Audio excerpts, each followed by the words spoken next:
France Maghreb 2. Au sommaire de ce grand forum pour ce lundi, nous sommes le 8 octobre et la question du jour aujourd'hui. Le 9 octobre, la Cour administrative d'appel de Lyon rendra sa décision concernant la suppression des menus sans porc dans les cantines de Châlons qui avait été annulée par la justice un an plus tôt. Êtes-vous favorable au repas de substitution? Vous répondez oui ou non sur Facebook France Maghreb 2 ainsi que sur Twitter LGF officiel. L'entretien du LGF en ce lundi, c'est Boloa Sabourin pour le livre La rage de vivre aux éditions Face Cachée, à découvrir un parcours hors du commun à partir de 17h. Pour nous appeler, participer 01 40 33 9000, c'est parti pour le LGF jusque 18h.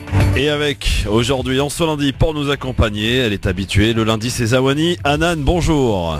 Ça, j'ai cru que t'allais m'oublier, je comprenais pas. Comment ça, je vais t'oublier? Oui, t'as fait la présentation du programme, il me tiens, il me donne pas la parole. Bonjour chers auditeurs et auditrices.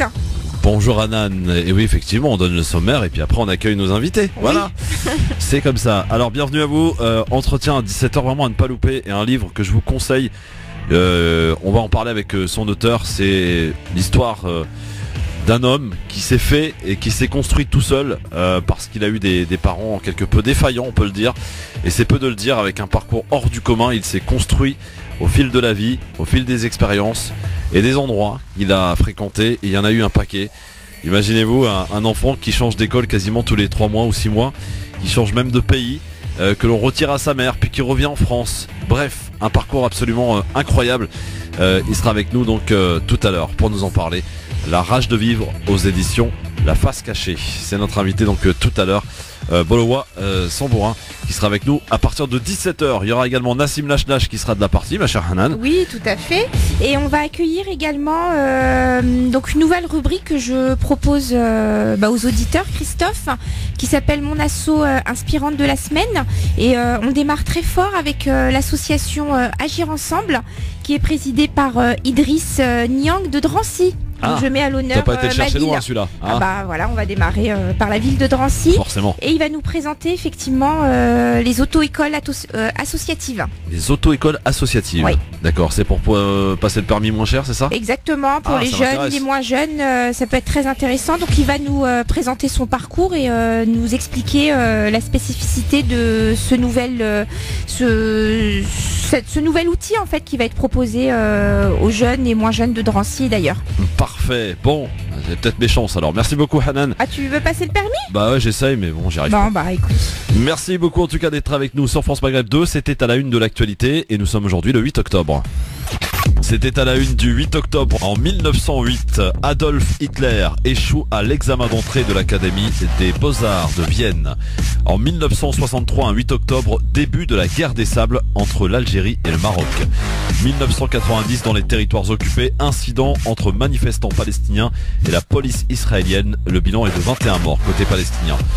En 1991, la Croatie et la Slovénie proclament leur indépendance.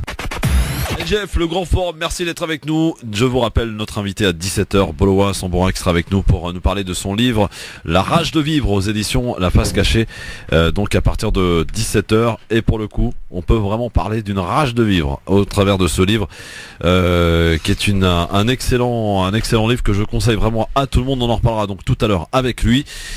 Hanan. Oui. T'as rejoint sur le plateau du LGF Nassim Lachnach. Le fameux Nassim Lachnach dont je connaissais la voix mais pas encore le visage. Ah oui? Ah, vous ne connaissiez pas? Non, moi j'ai entendu parler de lui. Alors pour tout te dire, et puis tout dire à Nassim, j'ai entendu parler de Nassim Lachnach il y a quelques mois, c'était un petit peu avant l'été. Ouais. Voilà, donc c'est Nasser qui m'en a parlé tout simplement, on avait organisé un événement. Ouais. Voilà, je dis ramène-le ton Nassim, ramène-le, je savais absolument pas qui c'était et il se trouve qu'il est maire adjoint. C'est ça? Oui, voilà. Entre autres, c'est ça. Entre autres, voilà. Chargé de la politique de la ville et de la réussite éducative. Et la réussite éducative, oui, parce que je t'avais dit une fois qu'il y avait la prévention de la délinquance, c'est pour ça que t'as dit sécurité, je pense. Ouais, voilà. T'as commencé par ça. Voilà, c'est ça, tu vois, délinquance, prévention, tout ça, machin, ça nous parle, hein. Et bon, on m'a dit que ça faisait au moins une dizaine d'années que t'étais dans le militantisme. Ah oui, il a bourlingué, hein. Oui. Il a bourlingué, la Nassim.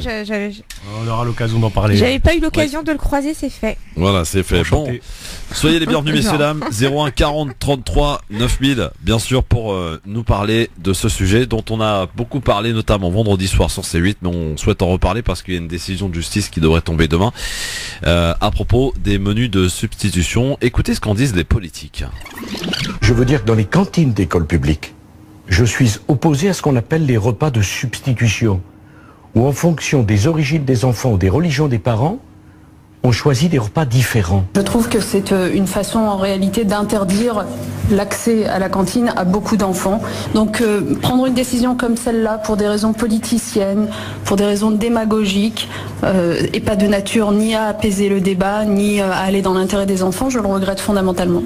Nous, notre conviction, et elle est différente de la gauche, c'est que dans le prolongement de ce qu'on a connu, des problématiques du terrorisme, du sentiment au fond que le communautarisme gagne sur la République, qu'il ne faut rien lâcher sur ces questions. En faire un problème idéologique, politique de premier plan, un combat majeur, comme si la laïcité se jouait sur cette affaire, c'est une erreur et à mon avis c'est une erreur funeste qui est porteuse d'autres erreurs et d'autres stigmatisations. S'intégrer en France suppose de s'assimiler et donc de respecter ce qu'est le mode de vie, le fonctionnement d'un pays qui donne sa chance à tout le monde, à une condition, venir pour travailler et venir pour respecter ce mode de vie.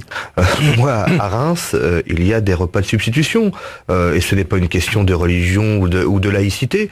Lorsqu'il y a du porc, voilà, il y a un autre plat qui est proposé aux enfants. Moi, je ne vois pas, en tant que maire de Reims, empêcher des enfants de manger parce que ils ne mangent pas de porc et qu'ils refusent et qu'ils ne peuvent pas manger cette viande. Si vous voulez que vos enfants aient des habitudes alimentaires confessionnelles, vous allez dans l'enseignement privé confessionnel. Et clairement, il embraye sur les choix, les décisions qu'apporterait le Front National dans des mairies. Et je le dis en toute sincérité, en toute franchise, je ne comprends pas pourquoi ma famille politique aujourd'hui s'engage sur ce terrain, sur des repas de substitution, et que malheureusement on va semer la confusion chez nos concitoyens entre repas de substitution et repas halal ou repas kasher. Voilà un petit peu grosso modo parmi un petit zapping de ce que peuvent dire donc les politiques sur le sujet. Ils en ont beaucoup parlé, ils continuent d'ailleurs d'en parler beaucoup de ces fameux repas de substitution. Alors qu'est-ce qu'un repas de substitution, tiens Nassim?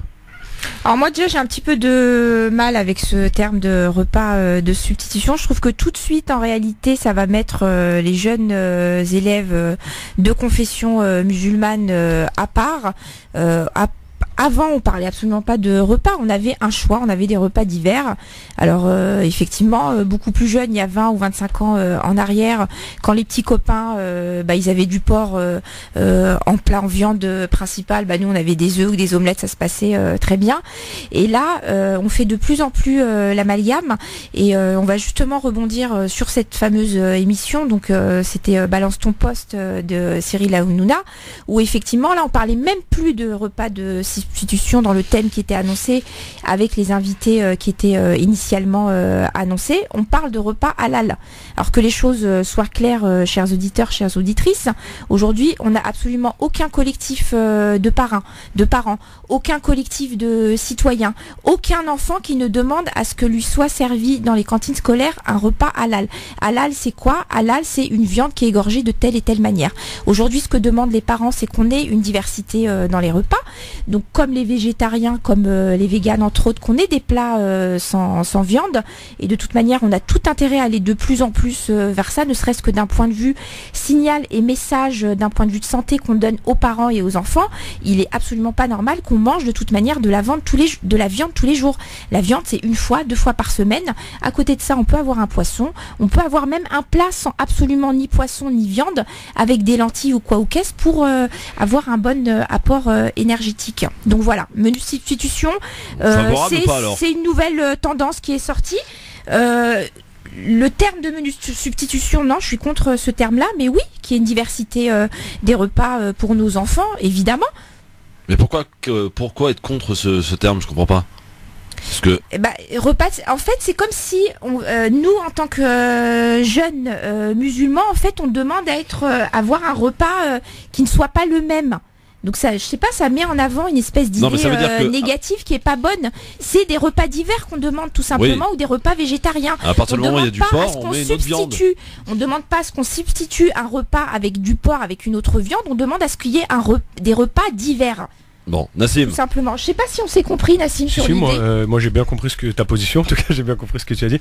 Au-delà de la dialectique, c'est un petit peu, je rejoins un peu. C'est important parce que... Oui, c'est important, mais moi j'aime dire, et là je parle avec mes deux casquettes, c'est-à-dire de personnes citoyennes, futurs parents, etc. Oui. Et en tant qu'élu aussi. Oui. C'est-à-dire que ma réponse c'est force à la loi. C'est-à-dire aujourd'hui, rien n'interdit dans une collectivité de mettre en place un repas alternatif, c'est peut-être un synonyme de substitution, donc pour faire plaisir à... je vais choisir un autre mot, mais en tout cas de permettre une diversité, une politique inclusive au niveau des repas.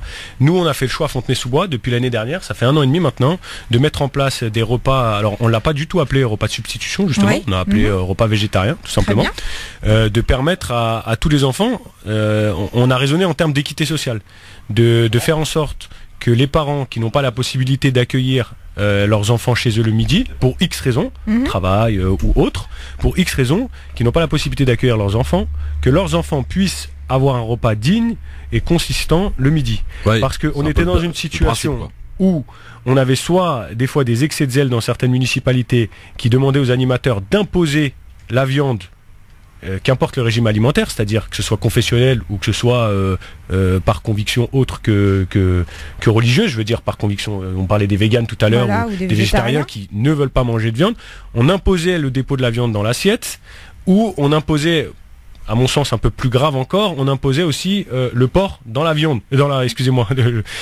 l'assiette. Donc nous on a été préservés de ça dans notre ville, mais en tout cas on a répondu à toutes ces problématiques-là par la proposition d'un repas tout simplement autre et qu'il puisse y avoir, voilà, et c'est très facile à mettre en place techniquement parce que des fois il y a ce questionnement aussi technique et ça coûte cher, nous dit-on, paraît-il. Mais comme le disait Anan tout à l'heure, il s'agit pas de mettre en place de la viande halal ou cachère, et quand bien même je tiens à préciser que c'est aussi légal. Je tiens à préciser, si une municipalité souhaitait mettre en place des repas, alors qui irait encore plus loin pour le coup dans l'inclusion de sa population, ce qui serait une avancée, mais après effectivement il y a une question de coût, il y a tout un tas de questions à résoudre avant, et sur la question technique c'est très facile à mettre en place, puisqu'au début de l'année on a dans une fiche qu'on remplit la possibilité de dire si son enfant mange ou non de la viande, et on a toujours aussi la possibilité que l'enfant fasse un choix le jour J. Quand même. Bon, on va voir ce qu'en pense Bruno qui nous appelle lui au 01 40 33 9000, il nous appelle de Nancy, c'est ça Bruno ? Bruno ? Allô ? Exactement. Oui, baissez votre radio Bruno parce que sinon on entend très très mal, allez-y. Ouais, j'ai éteint. On vous écoute Bruno, allez-y. Oui, donc je voulais intervenir par rapport à ces repas de substitution. Écoutez, moi, vu que je suis routier. Oui, d'accord. Donc, j'ai eu la chance de changer à chaque fois de pays parce que je fais de l'international. Et franchement, j'ai constaté que dans d'autres pays, halal ou pas, substitution ou pas, chacun mange ce qu'il veut. C'est-à-dire que c'est des débats normalement qui n'ont même pas lieu d'être. On a un pays qui est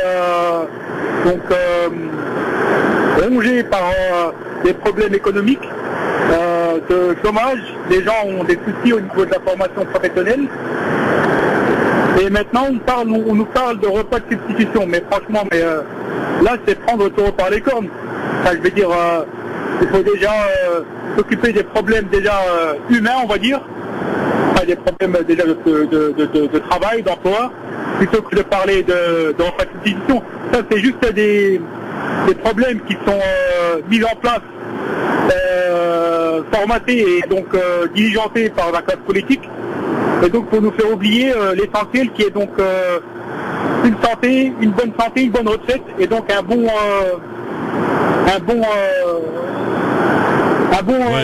On a bien compris, Bruno, en tout cas, votre témoignage. Ce débat, Christophe, il est mis à table, Bruno. Non pas par les associations de parents d'élèves, mais d'abord il a été, en tout cas cette polémique est montée du fait des sorties de Mère FN à chaque fois. Donc aujourd'hui c'est eux qui veulent imposer le port, par contre. Qui veulent imposer le port, et en réalité qui font faire croire à la majorité de nos concitoyens français que ce sont nous en tant que parents musulmans qui mettons le débat sur la table. Alors que non, pas du tout. Absolument. Alors, il faut savoir quand même que dans la majorité des écoles, si je dis des bêtises, vous me rectifiez, il y a effectivement dans le repas, par exemple demain midi on mange, du porc, il y a la possibilité d'avoir un autre choix. Alors pas forcément une viande, mais ça peut être aussi un plat avec des légumes ou une omelette ou poisson, mais il y a le choix. On va plutôt d'ailleurs parler de choix possibles plutôt que de substitution. Un repas donc avec cette possibilité d'avoir deux choix pour que chacun s'y retrouve. Et effectivement, on parle des musulmans, mais on peut parler des végétariens, des gens qui mangent que uniquement cachère, ou des gens qui, je ne sais pas moi, qui, y a toutes sortes de régimes alimentaires. Puis à la mairie c'est de Fontenay. Hein. Oui, apparemment depuis que ce choix varié a été mis en place, vous avez eu 10% d'inscriptions en plus. Oui, bah ça a permis des inscriptions supplémentaires et donc ça a permis aussi de libérer du temps pour les familles et peut-être, enfin, on n'a pas vraiment de chiffres sur ça c'est une hypothèse, peut-être de permettre aussi à des foyers de reprendre une activité professionnelle, parce que il y a cette réalité où lorsqu'on est rythmé par l'enfant matin, midi, soir, c'est très compliqué de retrouver une activité. Ce que je voulais simplement dire sur le terme substitution dont parlait Hanan, c'est vrai que substitution, ça donne l'impression que la norme c'est l'autre. Voilà.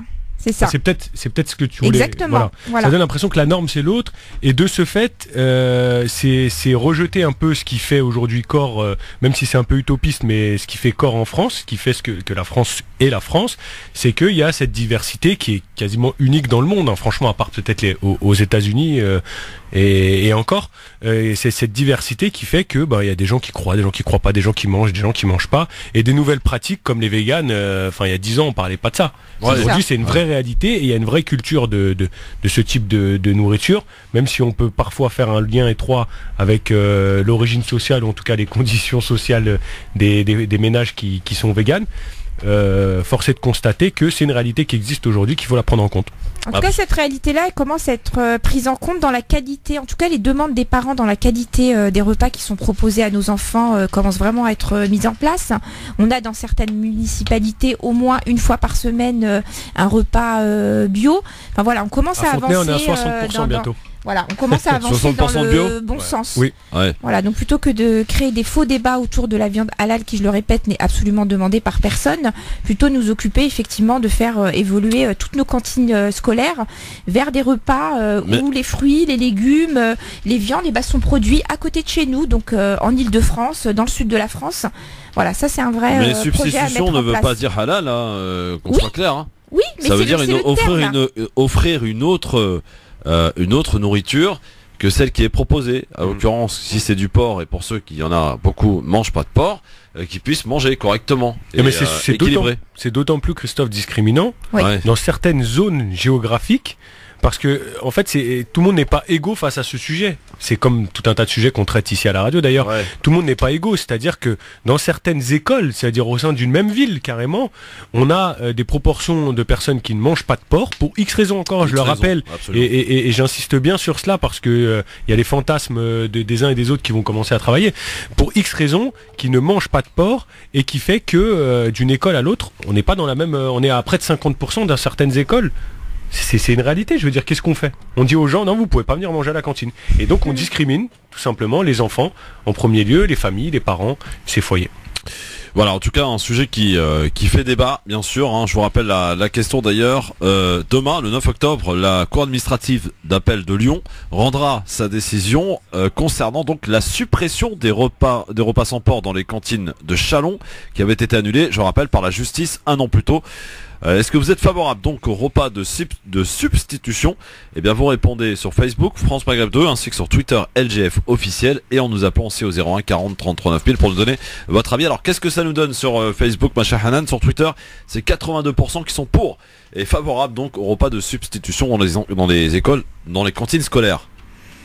Laisse-moi le temps.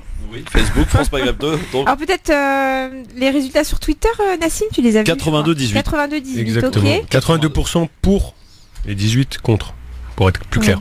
Donc pour les repas de substitution. Donc on 87% oui, 13% non, de manière logique. Hein, de toute façon, tout à fait logique. 87% sur Facebook, France Maghreb 2, 82 sur Twitter, LGF officiel.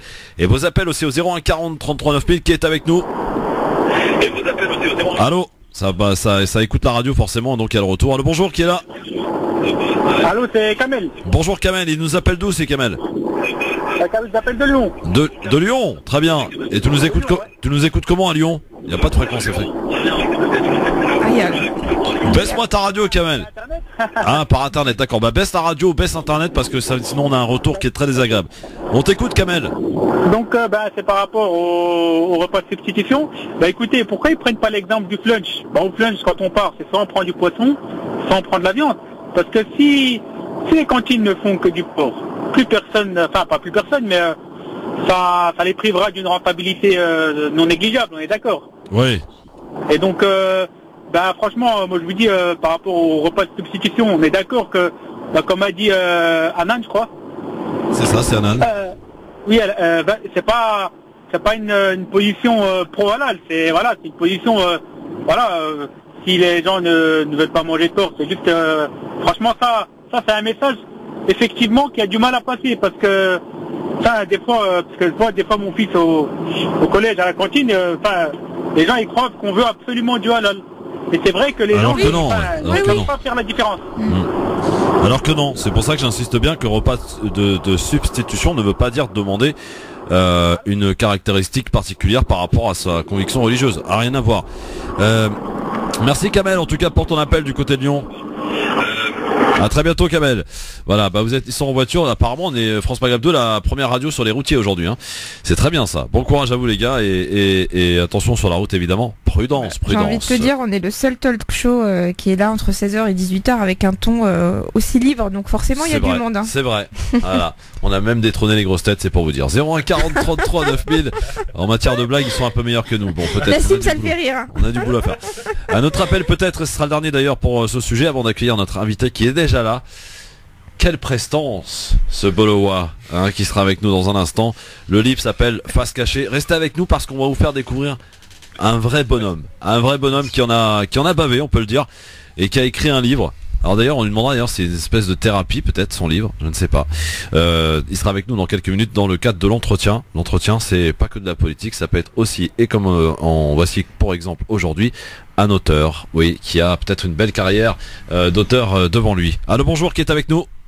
Allô, bonjour Christophe, bonjour à tout le monde. Bonjour, prénom monsieur, votre prénom?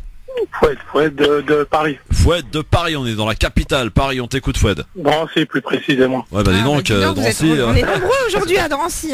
Qu'est-ce qui se passe à Drancy? Bon, on t'écoute. Ouais. Bon, ce qui se passe là en fait, c'est que j'ai 2 enfants, 7 et 8 ans qui sont en primaire.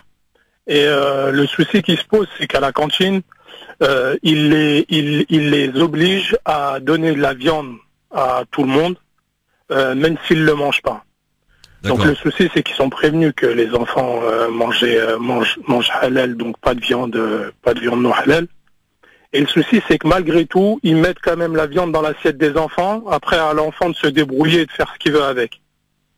Ouais. Donc à la limite, bon, les enfants ils sont briefés, donc ils donnent leur part à leurs copains ou qui veulent bien le manger.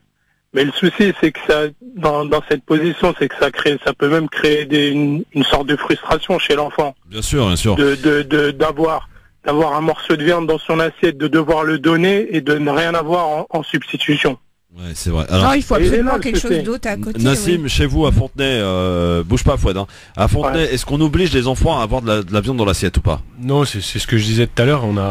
Il y a peut-être eu des choses comme ça à la marge. En tout cas, globalement, aujourd'hui, à l'heure actuelle, non. À l'heure actuelle, non.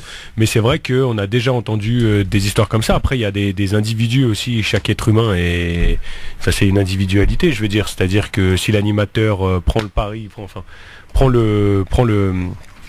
le fait de sa propre volonté, alors même qu'il n'y a pas d'orientation dans cette direction, c'est aussi une possibilité. Non, je dis pas que c'est le cas pour vos enfants. Je dis ça. Non, mais le truc, c'est que c'est une directive, apparemment une directive émanant de la mairie de Drancy. D'accord. Ça, c'est la directrice qui m'a. Mais vous avez tout dit quand vous avez dit Drancy. C'est ça. Vous pouvez rappeler le nom du maire de Drancy? Jean-Christophe Lagarde. J'ai pas compris en fait. On vous impose des menus, j'ai pas compris. Non. Ils mettent de la viande dans l'assiette obligatoirement. aux enfants après de la manger ou pas, mais il les force à avoir de la viande de prendre de la viande dans l'assiette. Et même en termes pédagogiques, je vois pas trop. Il n'y a absolument rien de proposé à côté. Il n'y a pas une omelette ou des œufs, rien. Non, Poisson. du tout. Mais à la limite, qui en est ou qui en est pas, ça c'est un autre débat. C'est le débat du jour d'ailleurs du menu de substitution. Oui, absolument. Mais le truc c'est qu'ils mettent malgré tout la viande quand même obligatoirement dans l'assiette. Bien que l'enfant dise non, j'en mange pas. Pas de repas de substitution. Ouais. Ça me va. Mais le truc c'est qu'ils mettent quand même la viande dans l'assiette. J'ai vu un petit statut circuler qui va dans votre sens où effectivement il y avait une maman qui racontait l'histoire de son fils. Bon, Anna, tu vas creuser. Mais non, le petit rentre chez lui à la maison tout content et lui dit écoute maman, aujourd'hui je me suis assise avec la table des végétariens et du coup j'ai pu manger les pilons de poulet de tout le monde. Donc ça va effectivement dans le sens de ce que vous dites, c'est que végétarien ou pas végétarien, en fait on leur pose de la viande et après à eux de se servir ou pas. Bah alors je vous laisse imaginer lorsque c'est des nuggets ou ce genre de choses.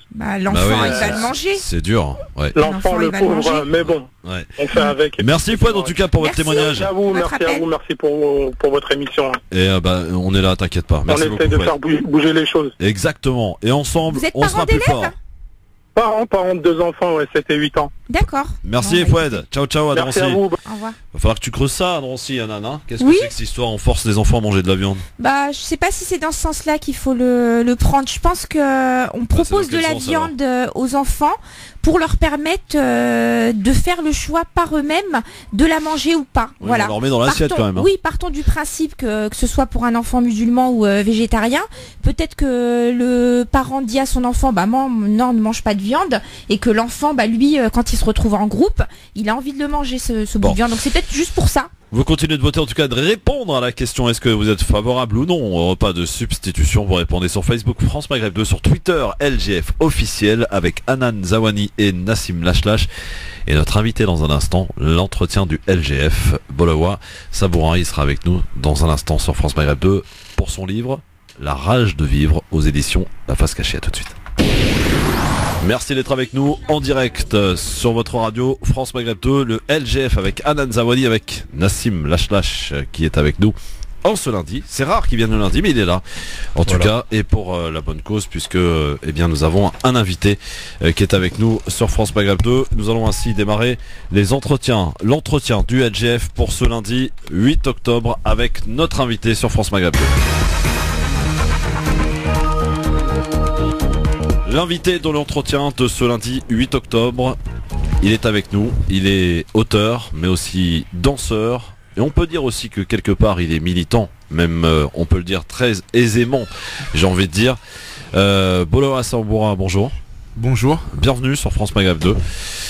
Dans cette émission Le Grand Forum avec Nassim Lashlash, Hanan et moi-même pour t'interroger, pour nous parler de cette livre. Alors d'abord, j'aimerais que tu nous dises, que tu nous expliques un peu la couverture du livre. Ah, c'est la première fois qu'on me parle de la couverture du livre. Mais tu vas voir qu'il y a beaucoup de premières ici. Donc ça me fait plaisir en fait. Cette couverture, c'est mes habits de lumière. Quand on sort un livre, il faut forcément mettre ses habits de lumière.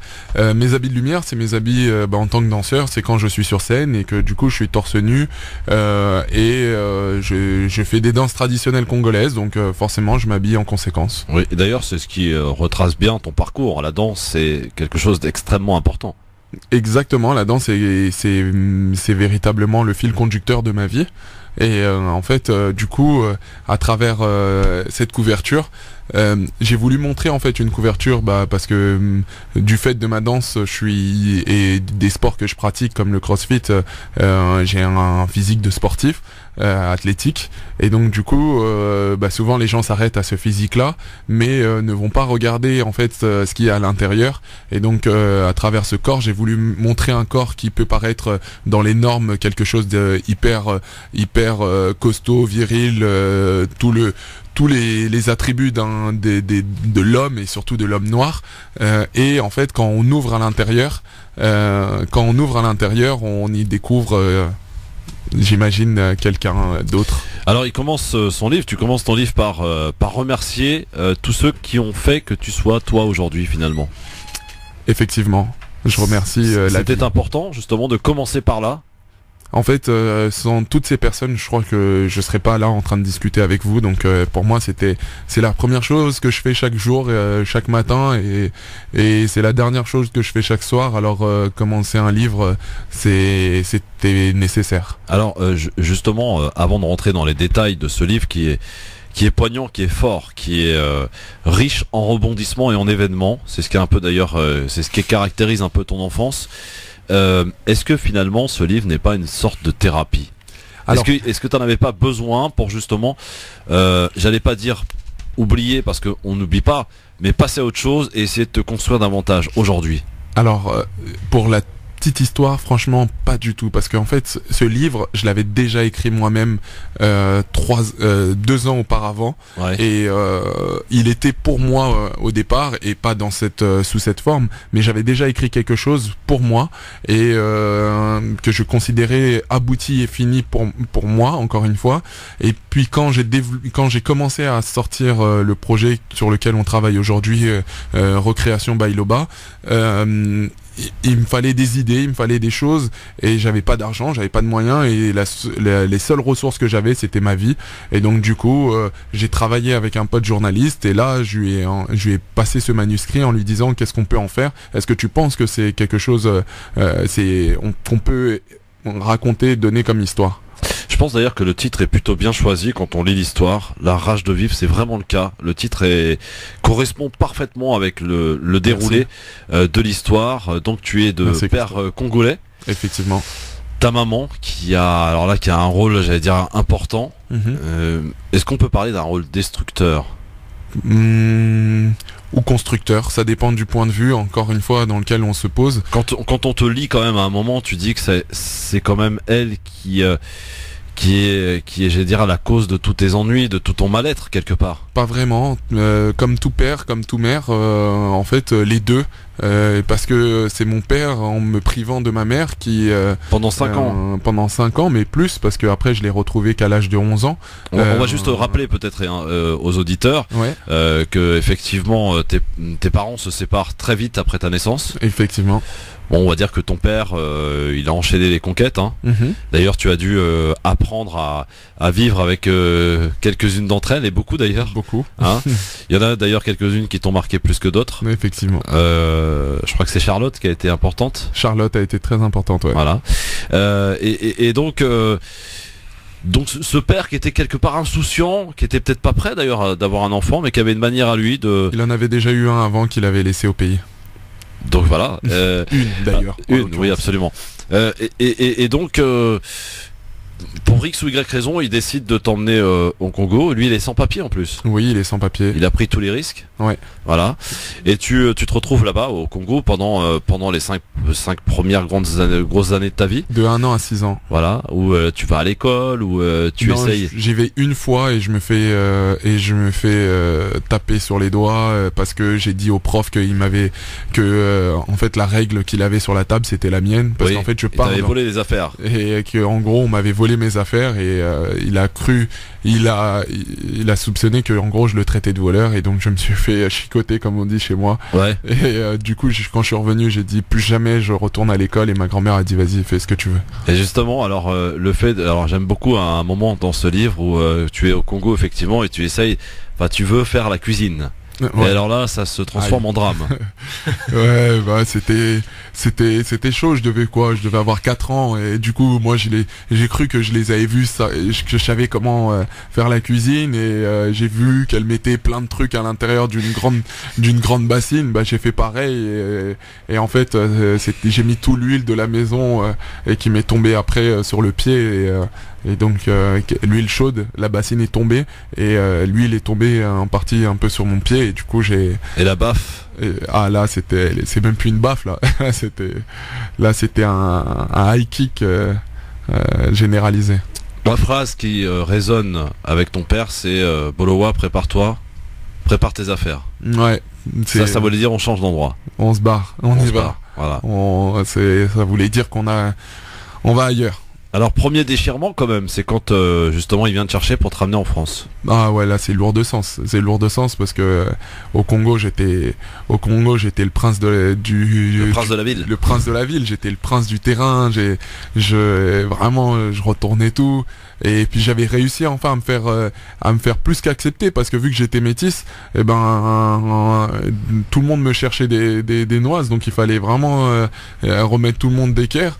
Et enfin j'avais réussi à dompter les gens, et là à ce moment-là on me fait revenir ici. D'ailleurs, au moment où mon père arrive, il y a tout le quartier qui vient me chercher. Moi j'étais loin, j'étais en train de jouer je sais pas où, et il y a le quartier qui vient me chercher en mode ouais il y a ton père qui est là, il y a ton père qui est là, tu vas partir en France. Et parce que vu qu'on habitait un quartier pauvre, vraiment toujours comme tous les migrants aujourd'hui, le côté partir en France, c'est une fête, et parce que en fait tu vas t'en sortir contrairement aux autres. Justement, la question que je me pose, si tu permets, Christophe, oui, c'est on sent un livre intime en réalité où tu parles de ton parcours de vie, non? C'est un rappeur qui disait les funérailles des tabous. C'est Desporuti qui disait ça. C'est-à-dire que moi j'avais envie de parler de tout. Moi j'ai toujours été sans concession. Pourquoi ce livre? Quel message tu souhaites mettre en avant? Il n'y a pas de message particulier. C'est l'histoire de ta vie, tout voilà. simplement. Et après chacun pioche en fait en fonction du parcours, si ça leur parle ou autre, parce que je pense que voilà, je fais partie de cette jeunesse hybride qui vient de plusieurs milieux en même temps et qui a su allier toute cette hybridité et tous ces mélanges. Et donc du coup après si certains et même soit de ma génération ou de génération antérieure ou autre piochent des choses dedans, tant mieux. Moi je reçois des super messages. Quel type de message justement? Souvent que les gens, ça leur donne de la force, parce que en fait c'est vrai que moi j'ai toujours dit des choses que les autres ont du mal à dire en fait, et moi j'ai toujours appuyé là où ça fait mal, parce qu'en fait ayant grandi beaucoup seul en termes de, on va dire, psychologique, parce qu'il y avait des gens mais personne pour m'écouter ou pour me demander mon avis, et du coup j'ai dû me faire moi-même mes réflexions, et je suis toujours allé vraiment au plus profond, là où ça fait le plus mal, pour comprendre en fait d'où me venaient les différentes galères. Et du coup je dis les choses. Alors parlons de Colette. Colette, c'est ta maman. Ouais. Qui a un parcours atypique, particulier. Ouais, effectivement. Elle est problème psychiatrique. Pas elle directement, mais elle les a eu après, ouais. Ouais. Pas au départ. Elle tombe dans le crack. Ouais. Ouais. Et elle part vivre en Martinique. Elle suit un de ses copains, un de ses petits copains, ouais. Qui lui, c'est lui qui l'entraîne justement dans la drogue, et voilà, c'est une jeune femme vulnérable qui est internée assez régulièrement. Non, après en fait, après ces épisodes-là, après justement les épisodes de drogue, mais elle est née d'une mère qui était déjà, elle est née dans un hôpital psychiatrique. Ouais. Et c'est ça. Pour reprendre le début, ouais. Voilà, c'est elle est pas internée jusqu'à environ ses 22 ans. Juste après que on m'est séparé d'elle en fait. Et à partir du moment où on me sépare d'elle, elle c'est une jeune femme, et forcément c'est une jeune femme isolée, qui vient de La Rochelle, qui est à Paris, séparée de sa famille, et qui se retrouve du coup face à tous ces problèmes, ces hommes qui profitent d'elle, parce que c'est une très belle femme, et qui vont lui arracher son enfant, et d'autres qui vont l'entraîner vers la drogue, et finalement elle va suivre un homme, son petit copain de l'époque, en Martinique. Alors ton enfance est rythmée avec ton père, dès que tu reviens à Paris, est rythmée de changements. On peut dire que t'as pas le temps de t'acclimater à un endroit, puisque il enchaîne les conquêtes, comme je le disais tout à l'heure, et donc dès qu'il se prend la tête, dès qu'il s'embrouille avec madame, il change, il va à la conquête d'une autre femme pour essayer, peut-être, le fait-il pour toi d'ailleurs? Est-ce qu'il l'a fait pour toi tout ça? Ah, enfin Christophe. enfant on me dit cette question, parce que c'est vrai que moi plus jeune j'étais souvent très dur avec lui en mode ouais, il change de femme, mais il faut voir aussi la situation. C'est un mec qui est sans papier. Alors je dis pas, hein, il fait pas tout pour avoir justement ses papiers. Il est porte-parole des sans-papiers de Saint-Bernard, ce qui est pas rien. À l'époque, 97 je crois. 96. Il va voir Lionel Jospin à Matignon. Il est voilà, c'est quelqu'un qui fait vraiment des choses, mais en interne, il est pas c'est pas un père modèle à la maison. Et du coup il a aussi toute cette facilité à pouvoir avoir des conquêtes qui lui offrent tellement de confort que c'est vrai qu'il se remet pas forcément en question, et puis après il m'a dans les pattes et il veut me garder avec lui, et donc forcément parfois il le fait aussi pour moi, parfois il reste avec certaines femmes pour moi, pour pas que j'ai à bouger, et donc c'est difficile pour lui parce que il a pas de papier, il peut pas du coup avoir un boulot rémunéré, en tout cas salarié, et puis de l'autre côté du coup il peut pas faire des demandes de logement, ou même louer un appartement même s'il avait de l'argent, donc il a quand même certains facteurs qui jouent en sa défaveur. Oui, alors justement ces conquêtes qui s'enchaînent, il y en a quelques-unes avec qui tu t'entendais pas, et puis des quartiers dans lesquels tu te retrouvais aussi, que tu te sentais pas trop à l'aise. Je crois que le meilleur moment c'est Saint-Denis, c'est ça? Non, franchement au départ, en fait tous les quartiers je me sentais pas à l'aise, parce que au début j'arrive, moi je suis comme on dit à la base, je suis un blédard, je parle pas français, je parle le lingala, j'ai 6 ans. Et ton père t'interdit de le parler, mon père m'interdit non, lui il veut même pas s'intégrer, il veut m'assimiler. Ouais. Donc c'est un coup de patate que il m'interdit de parler en lingala, et donc j'arrive dans un premier quartier, Paris, je me sens pas bien. Après on m'envoie à Saint-Denis, au début je me sens pas bien parce que je me suis habitué à Paris 15e, et puis ensuite on me change encore de quartier, je me sens pas bien. On va parler, on s'arrête à Saint-Denis parce qu'il y a une prof qui a été exceptionnelle à Saint-Denis. Ouais. Il y avait des arriérés de factures concernant les repas de la cantine. Ouais. Donc tu ne pouvais plus y aller, et donc l'heure du midi tu t'allais faire un petit tour, des fois jouer au foot, etc. Et t'as cette prof qui a remarqué ce petit manège et qui est venue te voir et qui t'a demandé ce que tu faisais. Et donc t'as pas voulu lui dire ce pourquoi tu n'allais pas manger à la cantine. Non, elle a vite compris et elle t'apportait donc des sandwichs, parfois même des plats cuisinés, cette prof. Ouais. Ouais, j'ai plus son nom, et franchement je la remercie, et si elle a la chance, et si j'ai la chance moi que ma voix atteigne ses oreilles, je la remercie beaucoup, parce que c'était une personne qui avait cramé, que je tournais assez régulièrement autour de l'école, et j'arrivais trop tôt par rapport à l'heure de l'entrée pour la cantine, et en fait comme tu dis, jusqu'à ce qu'elle me pose cette question, et elle a su le faire avec tact, parce que c'est vrai que je reste ce petit blédard où on raconte pas nos problèmes au départ, et on dit rien, et on assume, et puis tant pis, et en fait elle m'a offert vraiment la nourriture pendant un moment, jusqu'à ce que c'était une jeune prof, rebeu, tu vois, et elle avait pas non plus des mille et des cents, et donc et puis c'était pas de sa responsabilité, tu vois, elle est prof, elle est pas assistante sociale. Et jusqu'au jour où ton père, effectivement, et là ça a été quand même particulièrement dur quand même, partir de Saint-Denis. Poloa, prépare tes bagages, on s'en va. Ouais, alors là, encore une fois, franchement, j'avais réussi enfin, encore une fois, à dompter les gens là-bas, me faire des potes. J'étais devenu une petite mascotte encore une fois, parce que j'étais le gars qui restait le plus tard en fait après l'école. J'allais jouer au foot avec les mecs de mon âge, donc qui avaient primaire.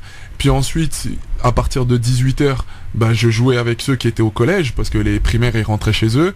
Et puis à partir de 20h, je commençais à jouer avec quand tous les collégiens sont appelés pour aller manger. Là, je joue avec les lycéens qui mangent en 2-4-6 et qui redescendent juste après. Et après 21h, je joue avec les grands de chez grands, ceux qui ont plus de 20 ans et qui traînent au quartier. Et moi, ils me voient là et du coup, ça devient mes grands frères, quoi. Sans raconter le livre, parce que évidemment, on invite des gens à le lire. D'abord, La rage de vivre aux éditions Face Cachée. C'est rythmé comme ça tout au long de ton enfance, donc effectivement de maison en maison, de femmes en femmes, les conquêtes de ton père et parfois même des demi-frères, des demi-sœurs, ce qu'on peut appeler des demi-frères, demi-sœurs, même si tant est qu'ils ne le soient pas, parce que c'est souvent des frères et des sœurs comme ça de circonstances, on va dire. Mais ce départ, le premier voyage en Martinique, il a été quand même important. Ouais, très très important parce que... Tu pars finalement connaître ta mère. Ouais, c'est ça. Et la première fois que j'arrive, à peine j'arrive sur la Martinique, je tourne la tête et la première personne sur qui je tombe, dans les yeux dans les yeux comme disent certains, c'était ma mère. Et là et j'ai su que c'était elle et elle savait que c'était moi et on s'est suivi du regard jusqu'à ce que j'arrive près d'elle. On s'est suivi vraiment du regard, on savait l'un comme l'autre que voilà. Et là t'as fait connaissance avec une nouvelle famille. Et j'ai fait connaissance avec sa famille, une nouvelle famille et j'avais je devais avoir 11 ans. Et donc c'était pour des vacances la première fois et puis après je reviens quelques temps après pour vivre avec elle et en fait j'apprends que j'ai 3 petits frères. Quand j'arrive, j'ai 3 petits frères. Elle a eu 3 autres enfants, dont Johan, qui est le dernier qu'elle a gardé parce que justement après être arrivée en Martinique et avoir découvert la drogue, elle est souvent internée en psychiatrie et donc l'État lui retire ses enfants ou par elle et ses choix et finalement elle arrive à rencontrer quelqu'un qui va sortir Johan de ce qu'on appelait avant la DAS et qui va se mettre avec elle et donc elle aura Johan avec elle. Alors c'est vrai que cette envie de vouloir partir en Martinique de manière définitive, ça n'a pas été définitif parce que t'es revenu assez vite finalement. Ah, je me suis fait tellement d'illusions sur ce que devait être une mère et ce qu'était une mère que ça a été très très très très dur en fait, le fait que elle a vécu des gros troubles et moi j'étais comme un gamin, j'étais un gamin donc je pouvais pas les comprendre et en même temps il y avait la situation là-bas aussi, là-bas moi je représentais l'Africain qui a vendu ses frères en Martinique, je représentais le métropolitain parce que j'ai pas d'accent et puis aussi parce que ma mère est métropolitaine et de La Rochelle qui les a mis en esclavagisme donc en fait en plus de La Rochelle ouais en plus à La Rochelle tu vois donc j'étais vraiment en plus c'est vrai j'étais dans mon sang coule des négriers et donc et du coup j'étais vraiment un négropolitain comme il disait et donc ils m'ont rejeté de fou en mode on va te casser la gueule quoi. Et il y a quand même eu l'homme qui vivait avec ta mère qui a eu un rôle important, qui a essayé en tout cas que ça se passe le mieux possible pour toi, qui même d'ailleurs en pleine crise, lorsque ta mère est en pleine crise, te prend dans sa voiture, t'emmène. Il m'emmène pêcher. Ouais. Il m'emmène pêcher et c'est génial, c'est génial. Ouais, Papa Paul, je l'appelle toujours comme ça. C'était vraiment, c'est lui qui sort ma mère de l'hôpital, il sort Johan de la DAS et en même temps il dit à ma mère, oui, fais venir ton fils aîné et en fait quand il voit la situation, il essaye de me sortir. Pêcher le mercredi je peux pas rester rien que en tête à tête avec elle donc je vais chez lui, il est mécanicien c'est un blanc, mais sa mère est martiniquaise, claire, noire de peau, mais plutôt claire, donc avec du sang d'esclave. Donc lui, il est sorti tout blanc, c'est tout l'inverse de moi, mais du coup, il est encore plus antillais que les noirs martiniquais, tellement il veut on lui renvoie pas du coup son identité noire de fils de descendants d'esclaves. Bolawa Sabourin est avec nous sur France Maghreb 2, auteur du livre La rage de vivre aux éditions Face Cachée. On est de retour dans un instant, juste après la pub, pour continuer à évoquer les grandes lignes de ce livre, mais vraiment lisez-le parce que c'est le parcours typique d'un enfant pas comme les autres, on peut le dire ici ainsi. À tout de suite. France Maghreb 2, France Maghreb 2. LGF, le grand forum, merci d'être avec nous avec la suite de notre entretien.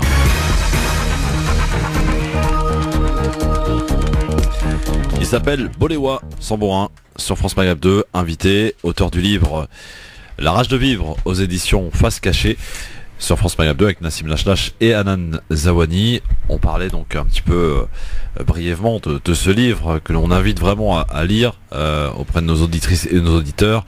Le parcours, est-ce que je peux dire franchement que c'est le parcours d'un enfant pas comme les autres, Bolawa? J'ai un peu du mal avec tous ces super. Pourquoi je dis ça? Parce que un enfant, la plupart du temps, on va dire, né au sein d'une famille, aux côtés d'un papa, d'une maman. Bon, c'est vrai que souvent maintenant aujourd'hui, avec la vie d'aujourd'hui, parfois avec une maman seule ou un papa seul. De maman, de papa aussi. De maman, de papa, ça c'est un peu plus tendance, c'est autre chose. Ouais, mais ça existe. Ça existe, bien sûr, bien sûr. Mais toi, Bolawa, t'as eu finalement, j'allais pas dire ni l'un ni l'autre, mais t'as eu un papa absent, mais qui s'est occupé de toi à sa manière. Exactement. En te mettant dans les mains de ses conquêtes, qui ont été d'ailleurs quelques-unes d'entre elles de très bonnes belles-mères. Exactement. Et puis alors une maman où là c'est beaucoup plus compliqué puisqu'on en est arrivé à la Martinique où tu décides d'y aller, puis ça se passe mal, tu découvres finalement le vrai visage de cette mère que tu ne connaissais pas et que tu découvres, tu apprends à découvrir. Et j'avais l'impression que finalement à ton âge t'as du mal à assumer tout ça et que trop c'est trop, tu peux pas, donc tu retournes à Paris. Et là j'ai envie de dire que la transition de la Martinique à Paris a été difficile parce que ça a été ponctué quand même d'échecs. On peut parler d'échecs scolaires, de quelqu'un qui se cherche, qui se trouve parfois, mais qui a du mal en tout cas à exister ou en tout cas à se faire parfois même respecter. Parce qu'aujourd'hui, on a l'impression qu'en lisant ce livre, tout au long de ton enfance, tu as cherché à être celui qui est devant, qui essaie de se faire une place parce que tu arrives, comme tu le dis, je crois à un moment, avec un double handicap. Tu es noir, voilà. Et parfois, ça passe mal selon les endroits où tu allais d'ailleurs, 14e ou ailleurs. Mais tu cherches toujours à être devant, à te faire une place. C'est un peu. Est-ce que j'ai bien saisi un petit peu le. Ouais, en grande partie, parce que je viens de tellement loin et en fait, je viens de tellement loin que la vie m'écrase, que mes parents m'écrasent, et donc du coup, en fait, soit je suis au devant et le juste milieu chez moi il n'existe pas. T'as vu? En fait, je suis à tel endroit et d'un coup on me dit tu vois, on passe de Saint-Denis au 5e arrondissement quand même. Tu vois ce que je veux dire? Ouais, la transition est difficile. Tu vois, la transition elle est hard. On passe du 15e ou à Saint-Denis, tu vois. À chaque fois on passe d'extrême à extrême. Donc du coup, bon en tant qu'à faire, autant être au devant de l'extrême, tu vois, dans l'extrême positif. Donc ouais, il nous reste 10 minutes, Bolawa, donc il faut qu'on aille vite. Il y a cette période importante parce que à un moment on peut le dire, tu étais SDF, tu vivais dans la rue. Et puis tu rencontres l'amour. L'amour. T'avais 22 ans, je crois. Non, là tu confonds. Quoi, là, dès qu'on parle d'amour, ça bug là. Franchement, j'en ai très peu parlé dans le livre. C'est un truc. Tu dis ça, tranquille. Non, tu rencontres l'amour, tu dis j'en ai très peu parlé dans le livre, mais n'empêche qu'elle t'a marqué. Ouais, parce que bon, déjà aussi parce que mon co-auteur Bala Fofana, avec qui j'ai écrit sur Libé, il me dit ouais, Bolewa, quand même, on parle de tes engagements, de tes combats et tout, mais genre Zama, il y a jamais eu une femme, truc, machin, et t'es là, tu donc t'en as trouvé une parmi. Mais t'as quand même vécu plus d'1 an chez elle. Ah non, c'était chez moi, c'était mon premier chez moi, et en fait non, elle vivait chez ses parents et elle venait de temps en temps. Donc t'as vécu 1 an quoi. Et ouais, c'était mon parce que tu sais quand tu grandis sans mère, tu sais souvent franchement regarde les tu dis d'ailleurs avoir trouvé une espèce de stabilité quand t'as rencontré l'amour. Ouais, et ça a été la seule fois d'ailleurs que je suis resté aussi longtemps avec une femme, t'imagines. Ouais. Parce que regarde un serial killer, demande-lui quelle est la relation avec sa mère et tu verras que en fait c'est souvent le problème vient de la relation avec la mère. Ça veut dire que t'aurais pu devenir serial killer. Ouais, j'aurais pu, ouais. Mais en gros, ce que je veux dire, c'est que quand t'as des soucis avec ta mère, surtout nous les petits garçons comme ça, c'est difficile après les relations avec les femmes. Donc moi, et la rue alors compliqué. Est-ce qu'on en parle de la rue? Ouais, la rue, ça c'est plus facile.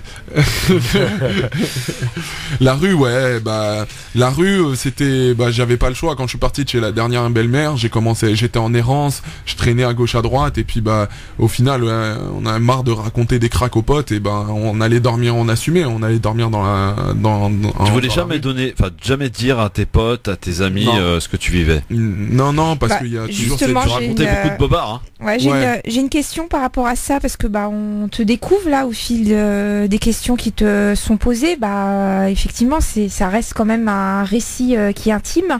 Et en tant que fille, je me pose la question. Peut-être que les auditeurs également se posent la question. Les enfants qui ont eu des parcours difficiles, instables, des écorchés vifs. Comment est-ce qu'on arrive à garder le contact avec, en tout cas la tendresse que tu as décrit au démarrage avec un papa qui a fait comme il a pu, il n'y a pas de colère, lui aussi. Une deuxième question, comment est-ce qu'il a accueilli ton récit? Lui il a très mal accueilli mon récit. T'en as voulu? Non, de toute façon, pendant 10 ans, on s'est pas parlé. Donc, d'accord. En fait, moi, pour un moment donné, j'en ai eu ras-le-bol. J'ai coupé les ponts. J'ai dit, vous savez quoi, vous m'avez fatigué. Maintenant, il faut que je construise ma vie. Et donc, j'ai arrêté de leur parler à la mort de Johan. J'en pouvais plus. C'était trop, c'est trop. C'était un choc, la mort de Johan. Et la mort de Johan, ça a été mon choc. C'était il y a 10 ans pile. Ça a été vraiment ce qui m'a transformé. C'était soit je mourais, soit je faisais de ma vie un feu d'artifice, quelque chose qui explose. Parce que c'était trop. Tu pars en Martinique d'ailleurs avec cette envie de mourir. Ouais. Quand on t'annonce, ta mère t'annonce que Johan est mort. Ouais. Et tu le prends mal parce que tu te dis c'est encore un coup qu'elle me porte. Ouais, parce que j'étais en lien avec lui et en fait il y avait aussi ce sentiment d'échec du fait tu vois d'avoir du fils aîné, tu vois, du grand frère qui a pas réussi à sauver son petit frère, alors je savais que s'il restait trop longtemps avec elle, il allait lui arriver des galères et la plus grande des galères c'est de mourir. Alors Nassim, je pense que si tu as des questions et en ça tu vas être intéressant parce que là on va passer, on va largement avancer dans le livre pour arriver à ce que tu es aujourd'hui, Bolewa, quelqu'un qui est très important et qui a, je peux le dire, réussi. Tu as réussi, Bolewa, à réunir toutes ces têtes pensantes, tous ces gens engagés autour d'un projet ou de plusieurs projets d'ailleurs. C'est assez incroyable d'ailleurs quand on voit ton parcours qu'aujourd'hui tu es comme d'habitude, en fait comme tu as toujours été à la tête de plusieurs projets avec notamment les jeunes socialistes dont tu as fait partie. Tu as fait la campagne de Hollande en 2012. Oui. Nassim, je te laisse prendre le relais là-dessus. Oui, parce qu'en fait c'est intéressant aussi d'avancer, d'arriver à cette partie qui est une autre partie de la face cachée de Bolewa, sans mauvais jeu de mots. Oui. Donc j'ai connu un Bolewa parce on peut voir à travers l'ouvrage qu'il y a aussi plusieurs Bolewa, et je pense que ce qui peut faire la particularité aussi de ce livre, en tout cas c'est comme ça que je le ressens et que je le vis, c'est qu'il est très difficile de s'identifier. Contrairement à d'autres ouvrages qu'on a pu lire, je pense à plein d'ouvrages dans ma tête, mais on peut penser par exemple à celui de Lettre à Adama, donc d'Assa Traoré, qui est dans un combat bien particulier, mais auquel on peut s'identifier en tant que famille, on peut s'identifier en tant que jeune, etc. C'est quelque chose qui est commun. Là, on arrive dans quelque chose où c'est pas commun que son père nous prenne et nous emmène dans notre pays d'origine. C'est pas commun que d'avoir toute cette partie, d'enchaîner autant de tuiles aussi, d'enchaîner autant de galères. C'est quand même un peu incroyable. C'est un peu un Pierre Richard. Boléwa, c'est un petit peu un Pierre Richard dans cette histoire. Et ce titre, La rage de vivre, qui arrive à la finalité. Alors bon, aujourd'hui c'est encore, t'es dans la force de l'âge, on n'est pas du tout la finalité, mais la finalité du combat. J'espère qu'on aura quand même le temps d'aborder ça, le combat qu'aujourd'hui mène Boléwa. Et j'aimerais juste faire un parallèle entre un ouvrage que j'ai déjà lu. Alors c'est peut-être que il y en a qui vont rigoler, mais c'est un parallèle que je fais avec La vie devant soi de Romain Gary, qui est un grand auteur en plus, hein. C'est un grand auteur qui avait, pour info, qui a eu 2 noms en fait, Émile Ajar et Romain Gary, qui a gagné 2 fois un prix littéraire qui est impossible de gagner 2 fois. Donc il a gagné sous 2 noms, sous 2 appellations. Bref, on y reviendra, mais qui compte la vie d'un enfant avec sa maman, etc. Enfin c'est très compliqué, une vie très compliquée dans Paris, mais qui raconte cette vie sur Paris. Il va se lier d'amitié avec une femme déportée. Alors il n'y a pas de lien direct avec l'histoire de Boléwa, mais je veux dire émotionnellement parlant, c'est là où je veux en venir, émotionnellement parlant. Et moi je fais quand même une comparaison entre ces 2 ouvrages, et j'invite tout le monde aussi à comparer et à lire un petit peu, d'essayer de trouver ce que j'y mets derrière ça. Alors moi ma question, la première, c'était juste avant d'arriver à l'engagement, mais c'est quand même de parler comme ton co-auteur Bala Fofana. C'est quelqu'un qui... On n'a pas vraiment l'occasion d'en parler parce que ton nom est en gros, et du coup ça peut donner l'impression qu'il y a une volonté de l'écraser. Or pour avoir été, non mais pas de ta part, mais en tout cas de comment les choses sont présentées. Or lorsque je suis venu à la on va dire l'avant-première entre guillemets, on t'a entendu longuement quand même en parler et le remercier. Donc si tu peux nous dire un mot. Effectivement, après c'est parce que c'est mon histoire, donc c'est vrai que on a tendance à zapper son nom, mais moi je le remets tout le temps parce que là c'est grâce à lui que ce livre a cette forme là, parce que moi j'en avais fait quelque chose de autre et lui il a su donner vraiment quelque chose de beaucoup plus cohérent et beaucoup plus puissant que ce que moi j'avais fait tout seul. Donc c'est vraiment donc ouais, non, là c'est un journaliste, il faut reconstituer.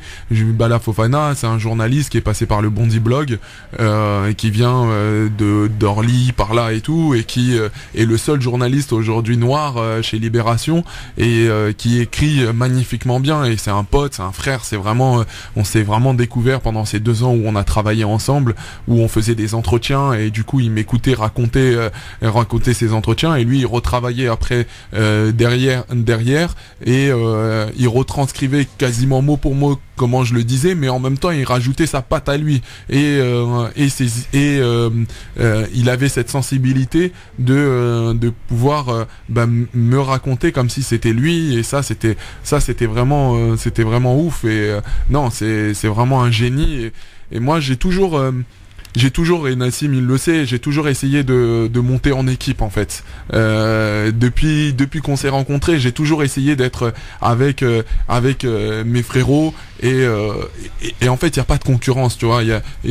On est 2 hommes noirs qui écrivons un livre sur un homme noir, et on est édité par une fille franco-algérienne ou d'origine algérienne, on dit comme on veut, qui a monté sa propre maison d'édition, et elle a 30 ans quoi. Donc c'était vraiment pour moi important de taffer avec Bala et de monter ensemble et d'aller défendre ce truc ensemble, face à, quand on pense pas que nous on peut écrire des livres, et que surtout nos vies ont de l'importance. Alors le Boléwa militant engagé, Nassim, est-ce qu'on peut dire aujourd'hui qu'il y a des collectifs, on le doit à Boléwa aujourd'hui? Moi je peux répondre. Je peux répondre à la place de Boléwa, Sabourin. Donc l'idée c'est pas d'inviter quelqu'un et de jeter des fleurs à cette personne-là, loin de là, mais c'est de voir aussi des réalités, des faits, et donc Boléwa, mais je pense que c'est mieux que lui nous en parle. Et donc Boléwa, on était arrivé dans ton parcours au MJS, la période, donc là c'est très récent. Le mouvement jeune socialiste. Le mouvement des jeunes socialistes, c'est très récent dans dans ton histoire, in fine. Et c'est tout le reste qui a construit. Et ce qui est paradoxal, c'est qu'on voit que la vie, entre guillemets, t'a tant pris, mais tu as tant voulu donner quand même par ailleurs. C'est quand même assez, c'est assez paradoxal, mais la réalité est là. Et ça a mené, notamment, entre autres, mais à cette belle aventure, qui a été la création de Cité en Mouvement, où justement, comme tu le disais à l'instant, l'idée était de monter justement en équipe et sans concurrence aucune, et de créer réellement des leaders avec une méthode qui était bien particulière du community organizing, et voilà. Mais il y a, en termes de collectif, je pense surtout au collectif Stop le contrôle aux faciès, où donc tu es le... Bah moi je considère que tu es l'un des cofondateurs. Après. Oui, non, mais toi, Nassim, aujourd'hui. Moi je suis le porte-parole aujourd'hui. Voilà, non mais dis-le. Effectivement, voilà. mais tout ça justement c'est grâce à cette rencontre justement avec Boléwa, qui a fait que donc on s'est rencontrés, c'était à Strasbourg, il me semble, à Strasbourg. Donc justement pendant la campagne d'Hollande, où j'avais été invité à intervenir, pas en tant que socialiste, mais justement parce que je n'étais pas socialiste, sur l'engagement, tout simplement, l'engagement des jeunes. Et on s'était rencontrés là, et pour la petite histoire, j'ai vu qu'il était d'origine algérienne, et j'ai envoyé un de mes frérots qui était aussi chez les jeunes socialistes, et je l'ai envoyé en mode tiens, entre Algériens, joue la carte communautaire et va nous le chercher, tu vois. Et du coup, Mohamed, je rends honneur, vraiment, c'est mon frère. Il est allé voir Nassim, et après on s'était vu, je me rappelle, à Nation, on s'était rencontrés dans un quick.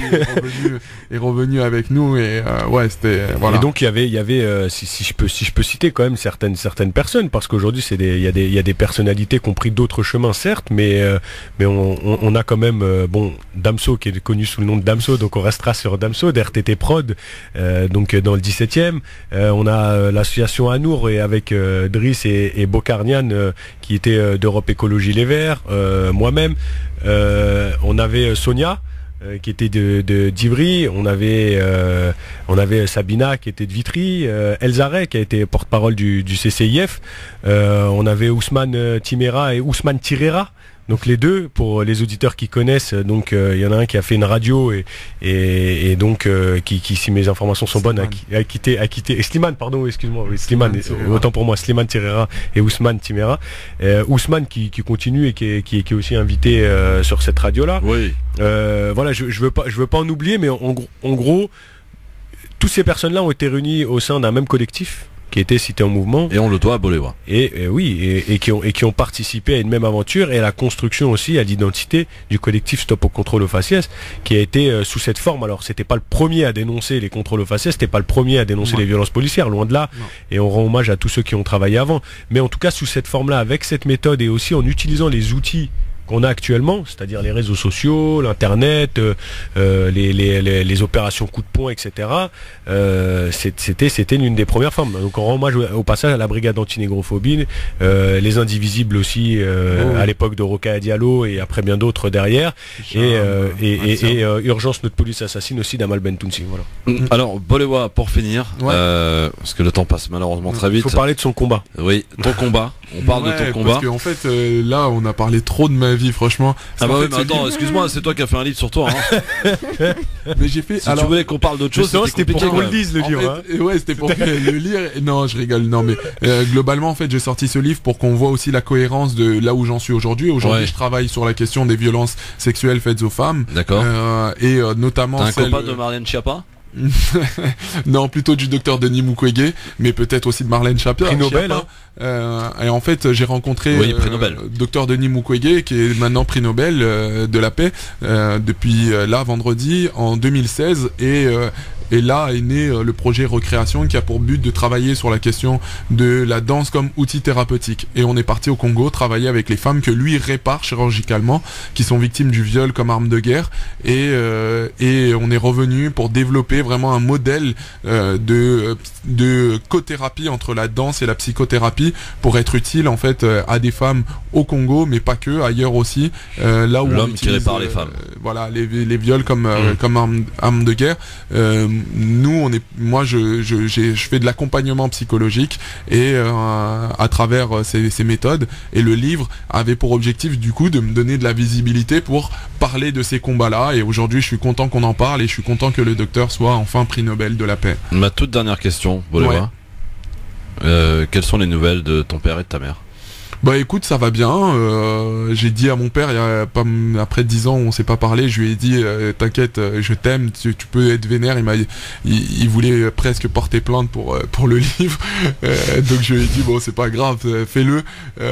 Mais voilà. Je trouve ça très courageux. En toute sincérité, c'est ça qui m'interpelle le plus. Le courage, non, il faut du courage pour dire les choses, surtout quand on sait derrière que ça peut toucher les parents. Non, je trouve ça très courageux. Voilà, c'est comme ça. Il faut qu'on avance ensemble et voilà. Et puis ma mère, on essaie de reconstruire une relation depuis qu'on s'est retrouvés en avril dernier, il y a quelques mois, 6 mois à peu près. Et Paul, t'as des nouvelles?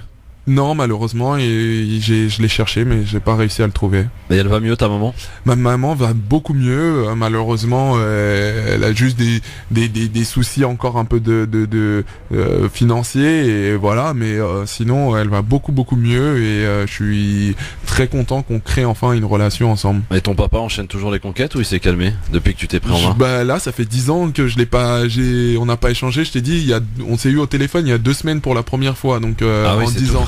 Donc c'est tout frais. Donc je t'ai dit, j'en sais rien et bon, s'il le fait, tant mieux, hein, qu'il reste en forme. Mais il habite en Uruguay en fait maintenant. Il est parti vivre en Uruguay. T'as peut-être d'autres frères et sœurs d'ailleurs.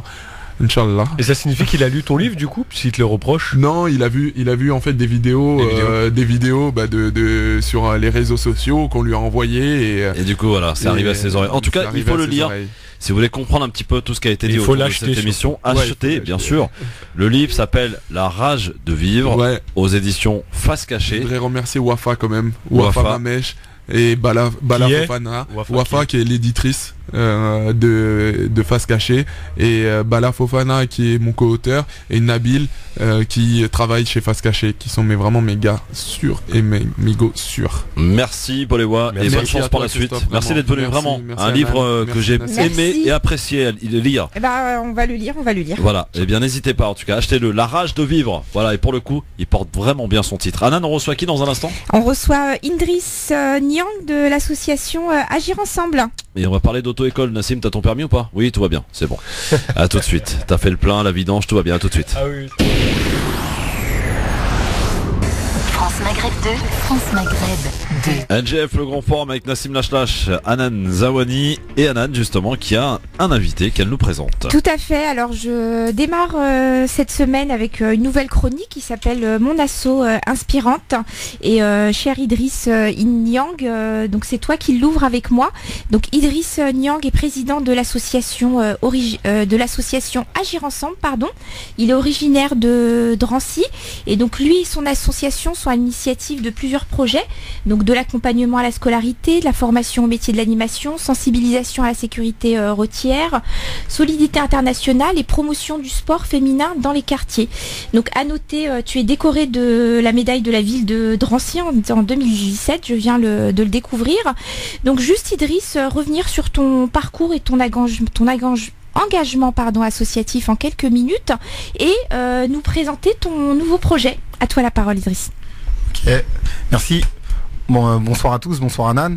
Bonsoir Idriss. Je m'appelle Idriss Niang, je suis président de l'association Agir Ensemble à Drancy en Seine-Saint-Denis. Donc c'est une association qu'on a créée le 20 janvier 2009 afin d'accompagner les publics en situation de fragilité sociale ou professionnelle. Bon, moi je vais faire un petit point sur mon parcours. Moi je suis titulaire d'une licence en sciences de l'éducation que j'ai obtenue à l'université de Paris 13, donc Villetaneuse, un master, enfin une maîtrise en FIS, donc c'est l'éducation, formation, l'intervention sociale, et un master 2 en politique sociale, territoire et stratégie de direction. Du coup c'est vraiment tout ce qui se passe dans mon association.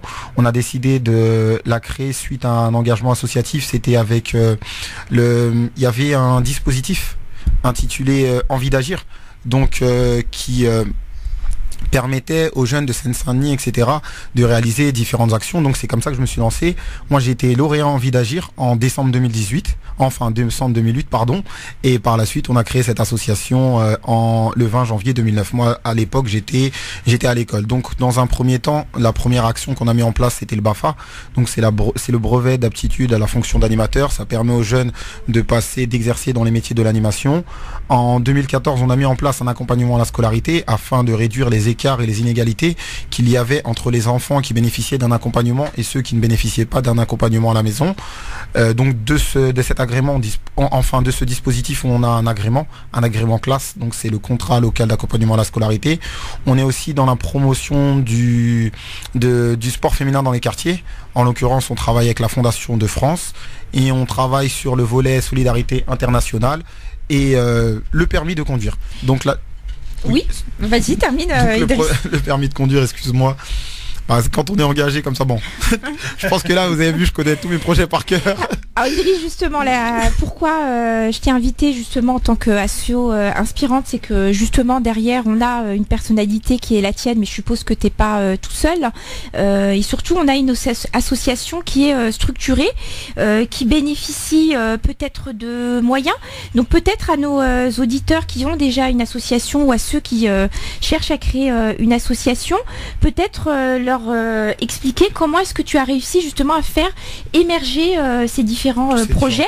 Aujourd'hui, ce qu'il faut savoir, cher Christophe, c'est que Idriss, il a fait la tournée des médias, il est appelé pour prendre la parole en ce qui concerne les problématiques des quartiers populaires, donc depuis le 2009, donc en pratiquement 10 ans, il y avait un gros chemin de parcouru. Voilà. Alors moi, le premier conseil que je peux donner à toute personne qui souhaite se lancer en association, c'est de ne pas dépendre d'une ville. En fait, si vous dépendez d'une ville, à un moment, vous allez être confronté peut-être à des moments, vous allez avoir peut-être une municipalité qui va changer de bord politique. Comment ça se passe avec Drancy justement ? Nous, ça se passe très bien. D'accord. Donc je touche du bois. Nous, c'est vraiment, ça se passe vraiment très bien.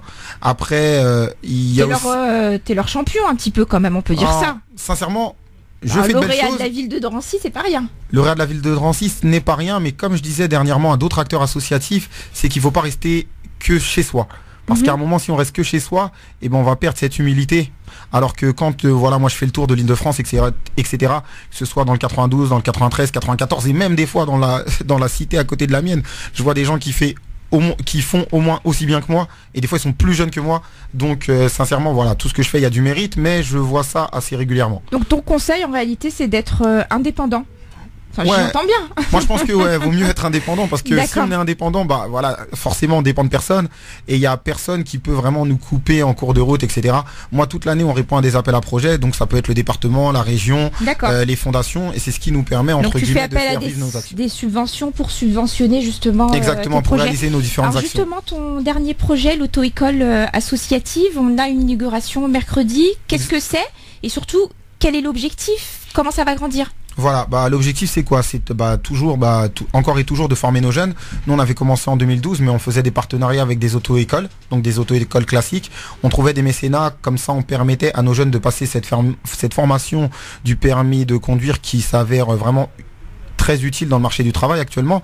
Donc nous, ces jeunes-là, on leur donner la possibilité de passer le permis à 150 €, vraiment le code et la conduite, mais en contrepartie, une fois qu'ils obtiennent leur code, ils doivent effectuer une sensibilisation sur les dangers de la route, donc pour la SSR1 à SSR2. Donc nos jeunes, ils font ambassadeurs de la sécurité routière, et ça rentre dans les programmes des collégiens. Voilà. Alors comment ça va ? Parce qu'aujourd'hui, ça va se lancer sur Drancy, c'est l'inauguration. Quel est l'objectif au niveau de la région ? Voilà, l'inauguration, ça va être, nous on va commencer par Drancy, mais nous déjà ça fait quelques temps qu'on travaille avec Drancy, Bobigny, différentes villes d'à côté, La Courneuve, Aubervilliers, puisqu'on a vraiment des associations qui, au fur et à mesure, on a noué de très bons liens, on travaille beaucoup avec elles, et là l'idée ça va être quoi ? Ça va être de former sur une année scolaire, on va dire, enfin une année civile, parce qu'on va commencer en janvier, de former 100 jeunes sur le territoire de la Seine-Saint-Denis. Et par la suite, on fera appel à la région, parce que ce même projet, nous, il a vocation à se développer sur toute la France, puisque les problématiques qu'on rencontre aujourd'hui, par exemple dans un quartier à Drancy ou à La Courneuve, on peut retrouver exactement les mêmes, par exemple à Évry ou à Marseille, etc. Et nous les conditions pour faire partie de ton programme et être sélectionné ? Être motivé. D'accord. Être sérieux. Et faire ses preuves, c'est tout. D'accord. C'est payant ? C'est pas payant parce que tu parlais de 150 €. Bien évidemment, c'est 150 €, c'est payant, mais ça reste. Oui, donc c'est toujours le même prix, 150 €. Ouais, nous on va travailler vraiment pour que en fait nous. Donc 20 jeunes cette année ? Non, 100. 100 jeunes là, sur toute la région. Voilà, sur tout le département déjà de la Seine-Saint-Denis dans un premier temps. Ok, ton mot de la fin peut-être, tes contacts, ton réseau Facebook. Suivez nos actualités sur la page Agir Ensemble Drancy. Et puis merci à France Maghreb 2 pour cette invitation, bien évidemment. Avec grand plaisir. Christophe, peut-être une question pour clôturer. Merci beaucoup Driss. Malheureusement on n'a pas le temps parce qu'on doit rendre l'antenne. Mais en tout cas merci d'être venu et bon courage pour la suite. On voit qu'il y a de la ténacité, il y a de l'envie, il y a de l'engagement, donc c'est très bien. Ça parle au LGF, donc ça parle à toute l'équipe. Merci beaucoup en tout cas Driss. À bientôt. Merci à vous. Nassim. Oui. Merci. Merci à toi, merci à vous. Merci Hanan. Merci à toi, cher Christophe. Une belle émission aujourd'hui, riche. Une belle découverte. Donc je vais lire le livre La rage de vivre. Oui. Et puis voilà. Absolument. Tu nous en diras 10 nouvelles. Là. Exactement. 10 nouvelles, absolument. 10 nouvelles, bien sûr. Demain, le retour de Hicham Terak, mes amis. Ah, ça faisait longtemps. Et apparemment, il va tenter quelque chose. Je sais pas de quoi il s'agit, j'ai très peur. Mais rendez-vous demain si vous voulez le savoir. Entre 16h et 18h. Soyez et passez une excellente soirée à l'écoute de votre radio. N'oubliez pas d'ailleurs ce soir le lancement d'une émission sport sur France Maghreb 2 avec notre ami Nordine qui sera avec vous donc dès 20h sur France Maghreb 2. C'est tous les lundis apparemment. C'est Parlons Sport et c'est à 20h. À ne pas louper pour la première. Bonne soirée à tous. Merci d'écouter France Maghreb 2. Vous avez bien raison. Bon début de soirée à vous. Le rappel de l'actualité tout de suite avec Marine Garel. Bonne soirée et à demain si vous le voulez bien. Bonsoir à tous. 3 personnes ont été interpellées dans le cadre de l'information judiciaire sur l'évasion de Redouane Faïd. Ces 3 nouvelles interpellations ont été faites à Creil, dans l'Oise, dans l'entourage proche de l'ancien braqueur. Les personnes interpellées sont soupçonnées d'avoir fourni des armes aux commandos de l'évasion. Une journée de mobilisation interprofessionnelle dans toute la France demain contre la politique sociale du gouvernement à l'appel de la CGT, Force ouvrière, Solidaire, de l'UNEF et de l'UNEL. À Paris, le cortège partira à 14h en direction de la place d'Italie. Marine Le Pen s'est affichée aux côtés du dirigeant italien d'extrême droite et ministre de l'Intérieur Matteo Salvini. Lors d'une conférence de presse commune à Rome, les 2 leaders ont lancé leur campagne électorale pour les européennes de mai. Une ancienne caserne militaire de Marseille, occupée depuis plusieurs mois par des migrants et qui a hébergé jusqu'à 200 personnes, a été évacuée ce matin. Une centaine de migrants ont été emmenés en bus dans un gymnase du nord de la ville où ils doivent être mis à l'abri quelques jours selon la préfecture de police. La proposition va-t-elle satisfaire les pilotes ? La direction d'Air France propose une hausse des salaires de 4% répartie sur 2018 et 2019. L'intersyndicale réclamait une hausse générale des salaires de 5,1%. Météo France place 4 départements du sud-est en alerte orange aux orages. L'alerte est levée pour le Var mais maintenue pour les Bouches-du-Rhône. Et Météo France place également en vigilance les départements de l'Aude, de l'Hérault et des Pyrénées-Orientales en raison des risques d'orage. Football et au lendemain de la blessure du Lyonnais Nabil Fekir, victime d'une entorse à la cheville gauche contre le PSG. Le sélectionneur de l'équipe de France, Didier Deschamps, a appelé le Marseillais Dimitri Payet pour le remplacer. Les Bleus vont affronter l'Islande jeudi en match amical à Guingamp avant l'Allemagne le 16 octobre en Ligue des Nations au Stade de France. France Maghreb 2, service, info, musique, divertissement. France Maghreb 2. France Maghreb.